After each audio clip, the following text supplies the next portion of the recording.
ريال مدريد يقسي على تشيلسي. طبعا 2-0 انتهت المباراة، بس سووا لايك قبل لا نبدأ وصلوا على النبي ويلا على الفيديو.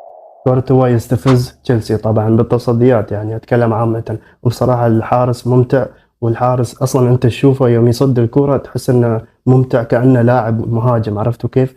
فشكرا يا كورتوا.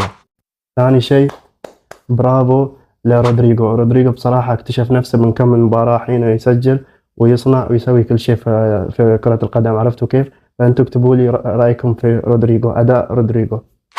ثالث شيء فالفيردي ما أعرف ليش مبدع من عقب سالفته مع لاعب فيريال، لكنه مبدع كذا مباراة حاليا. وشكرا يا فالفيردي، وشكرا ميليتاو على هذا الأداء الخرافي. وطبعا ما ننسى توني كروس صراحة بدع، ومودريتش. اللعيبة كلهم بنزيما اليوم كان مستواه مش ولا بد، لكن في مهاجمين غيره، عرفتوا كيف؟ انتوا اكتبوا لي في الكومنت شو كانت توقعاتكم للمباراة.